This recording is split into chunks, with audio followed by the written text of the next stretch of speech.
Satu kata, all out. 7 pemain prioritas yang harus masuk starting 11.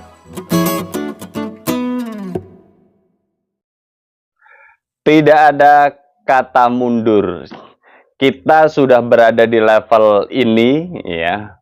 Yang bisa kita lakukan adalah kerja lebih keras lagi pada next match, pertandingan melawan Filipina, dan kita akan berusaha semaksimal mungkin untuk mendapatkan kemenangan agar tim nasional Indonesia bisa lolos ke putaran ketiga. Pernyataan itulah yang disampaikan oleh Coach Sintayong di sela-sela mengikuti sesi latihan tim nasional Indonesia ketika ditanya awak media. Jadi dengan pernyataan Sintayong, saya pikir itu nanti akan bisa diterjemahkan oleh semua pemain yang akan diturunkan ke lapangan. Satu kata, all out, ya. Dan beserta lebih dari 60.000 pasang mata yang akan berada di stadion untuk mendukung tim nasional Indonesia. Sebenarnya kalau berharap, ya, imajinasi saya sebenarnya tim nasional Indonesia kemarin bisa mengalahkan Irak. Dengan bisa mengalahkan Irak, maka sebenarnya tim nasional Indonesia bisa disejajarkan dengan negara-negara besar di Asia. Ya, kita bisa mengimajinasikan Indonesia masuk pot 1 lah, ya. 6 negara terbesar sepak bola atau perkembangan sepak bolanya. Akan tetapi dengan melihat hasil akhir 0-2 untuk Irak, ya kembali lagi kita hidup di alam realita. Faktanya memang seperti itu. Jadi tim nasional Indonesia berkembang iya, ya, tapi untuk menuju ke stabil memang belum. Kita bisa melihat dari sisi bukan faktor teknis, ya. Kalau faktor teknis kemarin sebenarnya kita tidak kalah. Bahkan kita bisa bilang lebih unggul di babak pertama. Akan tetapi kita bicaranya adalah mental. Iya, secara mental, secara ketenangan, secara penguasaan diri dan penguasaan tim, ya Irak berbicara. Irak ingin menunjukkan bahwa saya masuk pot 1 di level Asia. Itu. Sementara Indonesia akan mencoba meraih pot 1 di level Asia. Itu perbedaannya. Jadi apalagi ketika tim nasional Indonesia mampu menguasai pertandingan di babak pertama dengan beberapa peluang matang, akan tetapi belum bisa menciptakan gol, maka yang terjadi adalah ya sedikit frustasi, terus kemudian agak bingung apa yang harus dilakukan. Ya itu mentality, mental saya pikir. Dan ya ini kan belum berakhir, artinya masih ada kesempatan-kesempatan berikutnya. Dan saya setuju dengan apa yang dikatakan Erick Thohir. Jadi ya untuk bisa memupuk mental yang kuat di dalam sebuah tim, satu-satunya cara itu ya memberikan kesempatan bermain, bertanding dengan negara-negara yang levelnya lebih tinggi dibandingkan Indonesia. Itu. Dan ini harusnya nanti ke depan akan sering kali dilakukan, baik dalam friendly match maupun turnamen-turnamen kalender FIFA. Ya. Terus kemudian besok pertandingan Indonesia melawan Filipina. Dagdikdukder juga, sekali lagi menonton tim nasional Indonesia tanpa ada ketegangan itu kayaknya kok ada yang kurang, ya. Dan selalu menyenangkan menonton tim nasional Indonesia karena ya seperti biasa last minute ini menjadi penentuan perjuangan tim nasional Indonesia.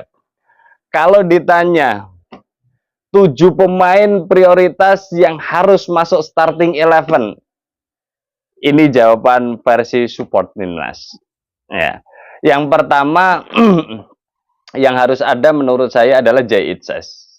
Ini pemain harus ada dan mendapatkan menit bermain yang banyak saat Indonesia melawan Filipina nanti. Ini pemain yang tak tergantikan. Ini pemain kalau kondisinya fit, ya, harus dimasukkan dan tidak ada alasan lain bagi Sintayong untuk tidak memasukkan pemain yang satu ini. Paling prioritas Jay Itzes harus berada di lapangan dan masuk starting 11 jika kondisinya fit. Nomor 1. Nomor kedua, ya sang jenderal lapangan tengah, the professor Tom Haye. support timnas memasukkan Tom Haye sebagai prioritas kedua ya yang harus berada di starting 11 saat Indonesia melawan Filipina, karena memang peran pemain ini juga sangat sentral di lapangan tengah, terutama untuk bisa mengalirkan bola-bola cair baik di lini tengah untuk menata ketenangan tersendiri maupun suplai bola ke pemain-pemain depan tim nasional Indonesia. Terus kemudian nomor 3, pemain dengan bandrol 43 miliar berposisi sebagai back kiri, saya pikir layak menjadi prioritas. Kelvin Verdong. Jadi Kelvin Verdong ini karena secara individu pemain ini sudah bagus duluan, tinggal nanti dia bisa match dengan pertandingan yang krusial ini tidak. Kalau bisa langsung cair dan bisa langsung adaptasi, saya pikir tim nasional Indonesia beruntung memainkan Kelvin Verdong menjadi starting 11 saat Indonesia melawan Filipina. Nomor 4, saya menaruh harapan pada Justin Hubner. Meskipun saat melawan Irak dia melakukan handsball, ya, akan tetapi pemain yang satu ini tetap menjadi pemain penting bagi tim nasional Indonesia. Kehadirannya di lini pertahanan akan membuat ketenangan tersendiri bagi tim nasional Indonesia dan harus ada dan harus menjadi prioritas bagi Sintayong untuk bisa menurunkan menjadi starting 11. Terus kemudian nomor 5, saya memasukkan Ragnar Oratmangun.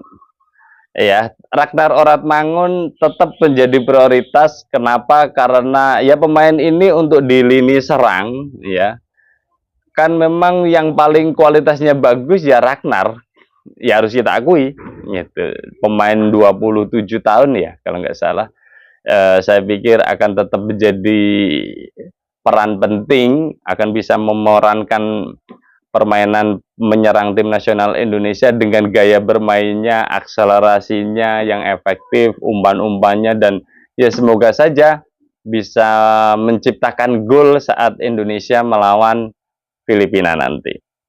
Kemudian prioritas nomor 6, Rizky Ridho. Pemain ini juga harus berada di lapangan, menyempurnakan apa yang sudah ada. Jadi kehadiran Jay Itzes, kehadiran Justin Hubner, dan ditambah lagi kehadiran Rizky Ridho, maka ya ini center back terbaik yang kita miliki. Harus turun semuanya, tidak boleh tidak, itu untuk memberikan ketenangan tersendiri. Ya, terus kemudian nomor 7, ya, saya masukkan Rafael Struijk.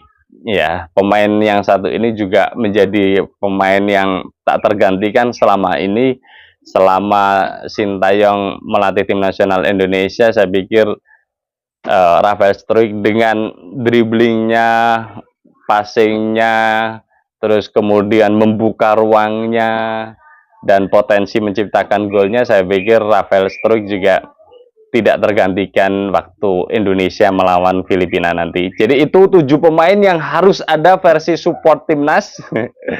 Barangkali teman-teman nanti bisa memberikan tambahan tersendiri. Terus kemudian 4 pemainnya siapa saja lah. Kalau ini opsional, saya bilang opsional.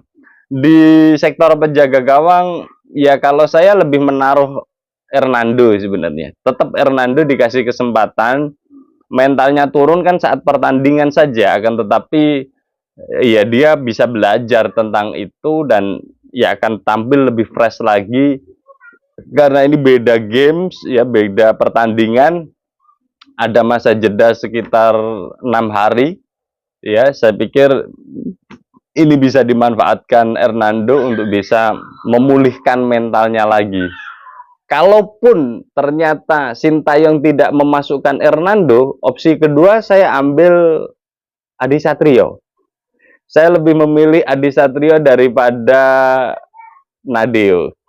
Ya, pemain Adi Satrio menurut saya keren, tenang, ya, pengambilan bolanya juga bagus selama ini saat bermain untuk PSIS juga menjadikan ya pilihan utama juga, ya bagus lah kiper yang satu ini. Jadi kalau tidak Hernando maka opsinya Adi Satrio. Nadio bagus ya, keren, tapi untuk pertandingan melawan Filipina opsinya itu untuk sektor penjaga gawang.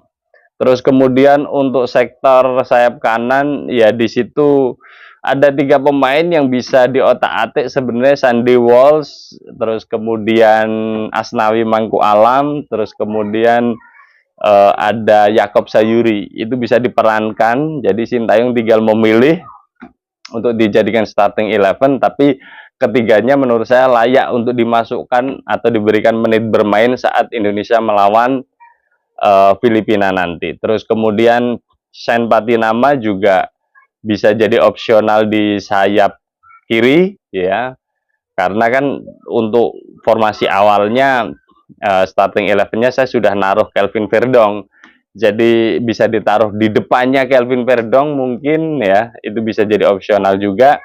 Terus kemudian Ivar Jenner itu dengan Nathan bisa jadi opsional, dua-duanya sangat bagus, tapi kalau saya disuruh memilih untuk menjadi starting 11, saya pilih Ivar Jenner dulu.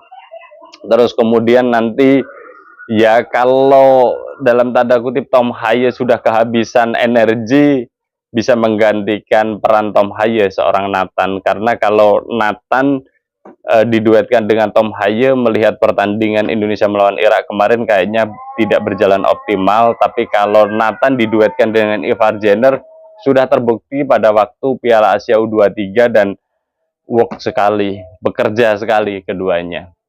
Terus kemudian bicara lini depan, Marcelino itu juga pemain penting, dan satu lagi Egy Maulana.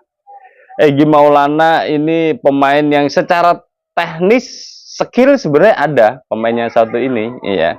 Cuma kan tinggal bagaimana Sintayong bisa merapikan atau membuat strategi seperti apa saat melawan Filipina, sehingga pemilihan pemain yang opsional ini bisa dipakai di babak pertama atau di babak kedua. Itu kira-kira gambarannya 7 pemain yang harus ada atau menjadi starting 11 atau mendapatkan menit bermain yang banyak saat Indonesia melawan Filipina. Terus kemudian ada beberapa pemain opsional yang bisa dimainkan di babak kedua ya, atau bergantian, babak pertama A, babak kedua B dan sebagainya, dan itu saya yakin perannya nanti akan penting. Terus kemudian di akhir sesi saya ingin mengatakan bahwa ya tim nasional Indonesia harus all out saat melawan Filipina. Kita tidak bisa mendapatkan hasil seri. Kemenangan adalah kunci jawaban tentang tim nasional Indonesia senior, karena dengan kemenangan tim nasional Indonesia bisa memastikan diri lolos ke putaran ketiga, dan di samping itu ya, dengan lolosnya itu maka agenda tim nasional Indonesia akan ada di 2024, karena September nanti kan round ketiga. Terus kemudian November ada AFF, terus kemudian 2025 melanjutkan round ketiga ya. Jadi saya pikir kemenangan melawan Filipina menjadi penting agar estafet perjalanan tim nasional Indonesia ada. Karena kalau tidak vakum nanti tim nasional Indonesia, karena kalendernya FIFA kan hampir gak ada, paling nanti ada friendly match. Jadi ini juga yang menjadi pertaruhan Sintayong sebenarnya untuk bisa membawa tim nasional Indonesia estafet, dia naik level dengan satu lock, satu kuncinya yang harus dibuka adalah mengalahkan Filipina. Semoga saja ada hasil yang baik, dan saya membayangkan akan ada pesta kemenangan di Gelora Bung Karno tim nasional Indonesia bersama lebih dari 60.000 pasang mata supporter tim nasional Indonesia. Bersama saya Setia Uban, thanks for watching.